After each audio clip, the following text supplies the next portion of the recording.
Saudações, meus amigos, saudações, minhas amigas, pessoas novas que estão acompanhando agora este projeto Espírito Livre Terapia. Porque nós estamos falando de terapia, estamos falando de unir as nossas partes separadas, ser carnal, ser energético, ser espiritual, o raciocínio no cérebro, a consciência na mente. Talvez este podcast vai ficar um pouco maior do que deveria, devido à importância do assunto, que é a questão da consciência, que tem por título Vida em Abundância. Por que vida em abundância? Porque a vida é infinita, ela jorra constante e incessantemente, sendo redundante. Então é isso. Nós temos a consciência. A consciência é espiritual.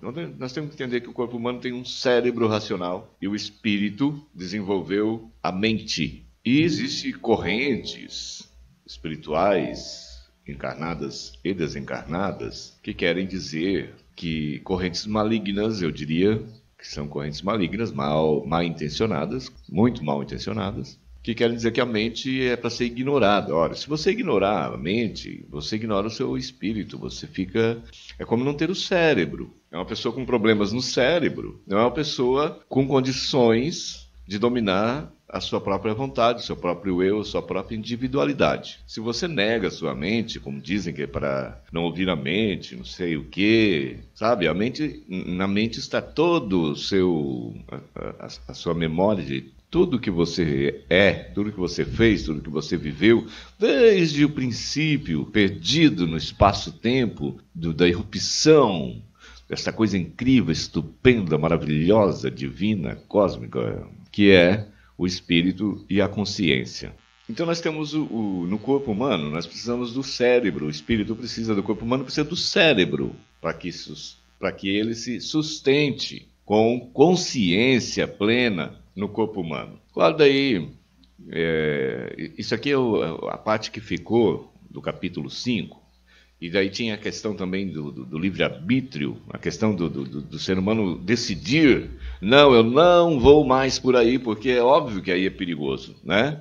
Se eu for atravessar esse rio caudaloso, lindíssimo, belíssimo, cheio de crocodilos terríveis, eu vou morrer, vai morrer minha família, meus amigos, a minha tribo, a minha gangue, a minha quadrilha, então eu não vou por aí. Então isso é o livre-arbítrio. Quando o ser humano tomou decisões, ele também criou consciência, começou a tomar decisões e trouxe para si, ou melhor, foi alcançado pelas leis do livre-arbítrio, pelas leis cósmicas de ação, reação e causa e efeito. Eu não vou tocar em todos os assuntos que ficaram, mas essa é a questão do livre-arbítrio.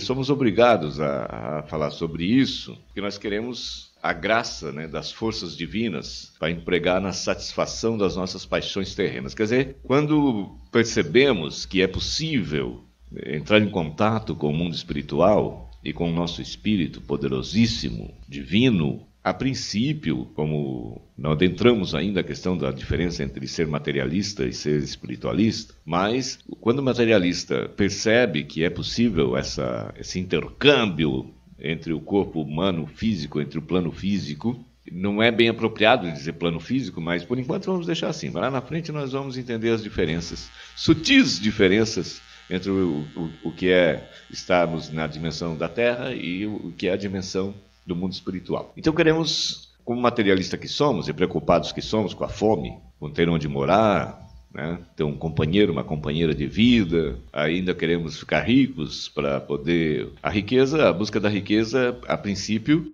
é para não passar fome, para poder viver e morar em algum lugar, ter uma casinha, não ficar no frio, no relento e ter comida e tal. Depois, com isso, veio o poder, veio a busca do poder, com a riqueza vinha o poder, porque o pobre, o fraco, o covarde, ele se ajoelha frente a quem demonstra algum poder. Isso também faz parte do materialismo do espírito humano na Terra. Então ele quer fazer um negócio, quer fazer uma troca por egoísmo, né? E esse egoísmo leva esse ser humano a orar unicamente para si mesmo e também leva a usurpar direitos alheios aos seus semelhantes. Nesse momento ele perde Ele perde contato, ele rompe o contato com a graça divina, mas não com a vida divina.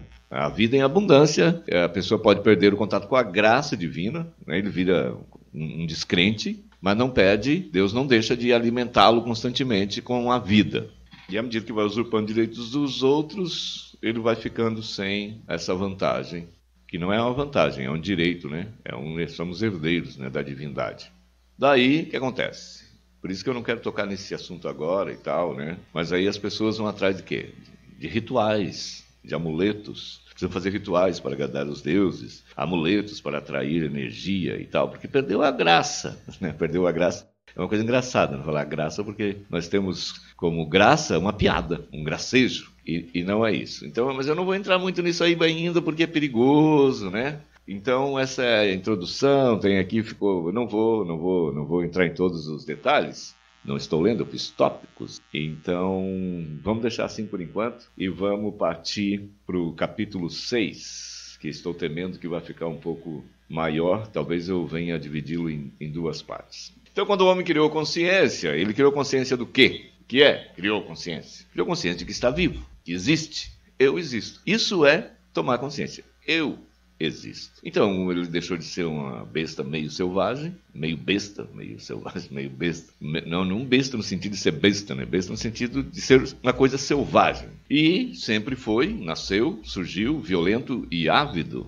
e quer manter a sua vida como objetivo único. Ele quer manter sua vida. Entretanto, por ser consciente, o ser humano começou a entender que os outros também queriam o mesmo que ele. Pior ainda, queriam o que era dele. Precisava proteger a si, atacando os demais. Acontece que agora o espírito está desperto e coisas que antes eram de todo olvidadas, agora eram leis, passam a ser leis agregadas às atitudes do ser humano consciente, cientes da lei ou não.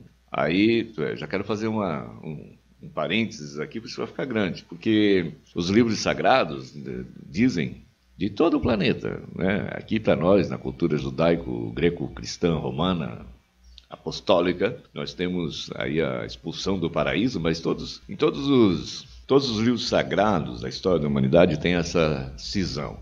E a grande cisão vem com os arcanjos e vem com os arcanjos, o Lúcifer e outros asseclas. Pode sentar aí, meu fiel escudeiro, Jaime Zauri, entra aqui no estúdio aqui enquanto eu estou gravando. Porque Lúcifer queria que os seres humanos fossem instruídos diretamente, não deixar que fosse ao acaso, que ele fosse por conta, aprendendo as leis, os rigores das leis eternas, cósmicas, do livre-arbítrio, da causa e efeito, da ação e reação. São 3 leis, só 3 leis que comandam todo o universo. Então, dizem, claro que eu nem acredito em nada disso, mas a questão é a parábola, né?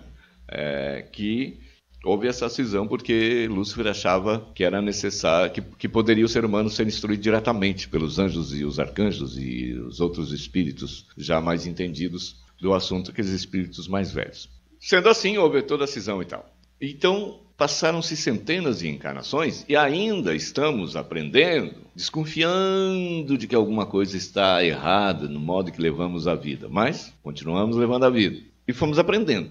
Eu vou contar uma historinha rápida aqui, mais uma historinha rápida, de como seriam as primeiras reencarnações, quando o espírito humano começa a encarnar no que já era preparado como ser humano com cérebro, né, o que diferencia o ser humano, que é um animal, dos demais animais, é o cérebro racional. Então eu imagino que os primeiros humanos, espíritos humanos, eles não tinham raciocínio. Tinha capacidade do raciocínio, mas não tinha o raciocínio. Então ele desencarnava. E o espírito ficava ali dormindo, porque o espírito que não tem consciência, que não desenvolve a consciência, olha aí, que não desenvolve a mente, ele fica dormindo quando desencarna, porque não tem bagagem energética de memória, corpo de memória, que os indianos chamavam de akasha, podemos manter esse nome, não tem nenhum problema. Então nós temos um corpo energético dentro do perispírito, entre o espírito e o perispírito, tem vários corpos, por isso que tem os centros energéticos, que os indianos chamavam de chakras, são rodas, né? Centros energéticos, rodas energéticas. e fica dormindo. Então ele fica dormindo. E ele fica dormindo ali até que haja algum, não é acaso, né? Não é acaso, mas que aconteça de que algum óvulo ali por perto venha a ser fecundado. Quando um espermatozoide encontra um óvulo, são duas energias e cria uma terceira energia, o eletromagnetismo, né? Cria uma terceira energia. Essa terceira energia precisa de vida para que o óvulo se torne um zigoto, junto com o espermatozoide, se torne um zigoto. Então ele atrai um espírito que esteja por perto. Na época era assim. Então, meus efeitos especiais são ótimos, né? Atrai esse espírito que está ali dormindo, talvez por uma década, 2 décadas, 100 anos, 200 anos, 500 anos, né? 10 mil, 20 mil, 30 mil anos atrás, não era fácil arrumar uma encarnação, não. Então, atrai e ele volta a nascer. Eu ia tocar nas questões kármicas da ação e reação, mas pulei toda essa parte agora, tá? Porque isso vai definir, em partes, as questões do espírito humano encarnado, que a lei da ação e reação e do livre-arbítrio, de causa e efeito, vão interferir drasticamente no desenvolver da vida no corpo humano. Mas sempre há uma razão para aquele espírito vir a ajudar a fecundar, né? A dar vida a esse óvulo fecundado. Poderíamos chamar de coincidências, que também não são coincidências, mas elas não podem ser explicadas muito no mundo espiritual, não. Elas simplesmente acontecem. E se diz no mundo espiritual que quando tentamos fugir do nosso destino, estamos justamente correndo de encontro ao nosso destino. Curioso. Muitos espíritos dizem muitas coisas sobre esse fenômeno, mas a menos complexa é porque Deus quer. Por que aquele espírito ficou, né, veio a ser filho daquele homem, daquela mulher? Existe N explicações, muitas coisas é dita, mas a menos complexa é porque Deus quis assim. Muito embora, sabemos muito bem, né, já, Deus nunca se pronunciou, pelo menos nos últimos 5 mil anos, né, que se saiba. Outro fenômeno inexplicável é a oração. Rezar para Deus sempre traz algum significado, de pequenas causas até curar doenças ou mudar um destino. Algumas vezes não. O ente pode orar a vida toda e nada acontece. Não existe também uma explicação para esse fenômeno. Por que algumas orações são atendidas e outras não são atendidas? Não imediatamente, às vezes. Muitos espíritos dizem muita coisa também sobre isso, mas, mais uma vez, a explicação menos complexa é a mesma. Deus é que sabe. E Deus nunca se pronunciou, ao menos para o grande público, pois vez que outra aparece um indivíduo aí dizendo que Deus lhe falou algo.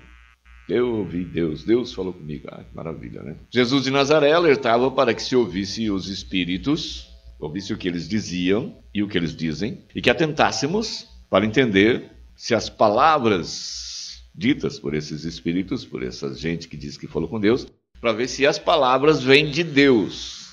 Aí tem que ver por que Jesus dizia assim, os espíritos falam. Então, Jesus deixou claro que os espíritos podem se comunicar, e alguns espíritos dizem que falam em nome de Deus. Agora tem que ver o que esse espírito fala para ver se o que ele fala é de Deus. Aí tem que ter um certo conhecimento do que é Deus e quais os propósitos de Deus, que eu acho que ninguém sabe qual é o propósito de Deus, mas, resumindo numa frase também só, né? Deus é amor. Então, qualquer palavra que não seja pelo bem geral não vem de Deus, segundo Jesus de Nazaré. No que eu, particularmente, concordo. Com o tempo, os espíritos então foram entendendo que por mais esforço que se faça para levar uma situação a uma determinada circunstância, os fatos não se desenrolam. E um fato inesperado acontece, desenvolvendo a situação inimaginada, ninguém imaginou aquela situação, mas desenvolve uma situação que acaba indo para o bem geral a longo prazo do tempo humano, ainda que não entendamos a princípio porque as coisas estão acontecendo dessa maneira. No mundo espiritual, chama-se essa ação de interferência inesperada. Não tem explicação, foi por Deus. Deus, é claro, até agora, nada. Assim também não tem explicação para o que mantém acesa a chama do espírito. A explicação melhor é que Deus alimenta todos os espíritos eternamente. Seja como for, estamos aqui, eu e você, e é demais pedir para que acreditemos em algo que não tem explicação. Mas é tão certo quanto estamos vivos que nossos atos têm consequências. Atos de qualidade de vida nos trazem abundância de qualidade. Nossos atos desprezíveis diante da vida nos trazem abundância de desprezo. Podemos mudar nosso destino não rezando para Deus, porque Deus ajuda se quiser, mas mudando de atitude. Podemos. Não importa se você repete um ato, não importa se você tem um ato repetitivo, você pode parar agora de fazer o que fez. Não é porque você fez uma coisa a vida toda, até ontem, até agora, que você não pode mudar. As pessoas vão dizer, você não fazia isso até ontem, agora não faz mais. Não, agora não faço mais. Agora vai querer ser o carinha bonzinho. Não queira ser o cara bonzinho também. Eliminar o ato pernicioso é evolução. É uma decisão que vai fazer você evoluir. E ainda que você consiga de modo exemplar, sem recaídas, eliminar um ato pernicioso, sua vida não vai melhorar de uma hora para outra, pois as consequências dos nossos atos ainda estarão em desenvolvimento. Então eu fiz uma coisa há vários anos, décadas, e isso prejudicou pessoas, ou prejudicou a mim mesmo, e eu parei. Agora eu parei. As pessoas acham...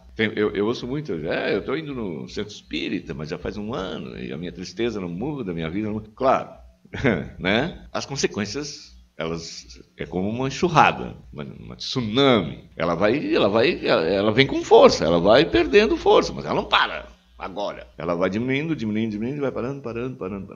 Devagarinho. O universo não dá saltos assim, muito esporadicamente, mas nada no universo é uma coisa parada repentina. Não. Então, as leis de causa e efeito, as coisas que você causou, vão continuar acontecendo. Dizem alguns espíritos que se você começar a tomar decisões de bondade, de auxílio ao próximo, de trabalhar para o bem geral, isso pode desintegrar no universo algumas consequências dos seus atos antes que estas consequências o atinjam. Como todos nós nesse planeta sabemos, é muito difícil ser bom o tempo inteiro. Para a nossa alegria, a vida é eterna e temos a eternidade a nosso favor. E um dia o espírito cansa de sofrer e cansa de fazer sofrer. Alguns espíritos já conseguiram. Nós outros estamos ainda no caminho do entendimento, de nos tornarmos umas boas pessoas, de não detestar tanta gente, né? De às vezes querer o mal dos outros. Aí tem gente que não quer fazer mal para os outros, mas aí terceiriza a vingança, né, Jaime? Deus é que sabe, né? Deus é que sabe, a que se faz, a que se paga, né? A pessoa diz, eu não vou me preocupar em fazer mal para o Jaime, porque o Jaime vai, sendo um linguajar vulgar, né? Já vai se ferrar sozinho. Então eu terceirizei a vingança, o que não me isenta de querer a vingança. Então eu quero a vingança, eu estou deixando para a lei do universo, né? Perdoar jamais, né? Ajudar a pessoa, né, que quer me prejudicar, que eu penso que quer me prejudicar, né? Me prejudicou, mas ajudar não. Conversar com a pessoa, não. A que se faz, a que se paga. E daí terceiriza a vingança. Sem dizer que quando a pessoa cita as leis eternas dão uma olhada assim, bota aqueles olhão em cima da pessoa. Então, está aí citando as leis eternas, as leis cósmicas de causa e efeito, ação e reação, do livre-arbítrio. Ela olha para você. Outra tolice é que se você diz que aqui se faz, aqui se paga, eu já me fez um mal. Hello, é porque eu estou pagando alguma coisa. Mas não eu, uma pessoa linda, iluminada, querida, né? Tenho que pagar alguma coisa. Tu fez um mal para mim de graça, agora tu vai ter que pagar pelo mal que tu me fez. Entendeu, Jaime? Como assim tu vem fazer um mal para mim? Eu não mereço mal nenhum, eu sou uma pessoa iluminada. Então já a pessoa assina o atestado de tolice. Que se faz é que se paga, mas quem paga é o Jaime. Eu não estou pagando nada. Porque todo mundo, quando a espada da justiça está sobre a cabeça, sobre as nossas cabeças, a gente reclama. É injusto sobre nós, muito injusto sobre os outros. Então, vamos pensar melhor sobre isso também. Porque, enquanto isso, nós continuamos aqui a sofrer dores. As dores. Grande busca pela terapia homeopática, alopática, holística, nos livrarmos das dores. Como sempre, né, gente? Vai ficar para um próximo capítulo. Vamos também, no próximo capítulo, saber o seguinte: os espíritos que dizem sobre isso. Os espíritos sabem tudo? Podemos sair correndo por aí, perguntando coisas para espíritos? Isso fica para a próxima. Muito obrigado por acompanharem até aqui. Sabem, para ajudar, né, curtir e comentar, se quiser compartilhar, né, fazer o trabalho de levar, né, esse podcast para a frente, eu também fico agradecido, né? Mas você que sabe enviar para alguém. Então, namastê, o Deus em mim saúda verdadeiramente, divinamente, o Deus em você. E aí, no final do podcast, vem esse passarinho maravilhoso, um canarinho ali na janela. Dá um alô aí. Aí, canarinho. Espero que tenha gravado. Muito obrigado. Até a próxima.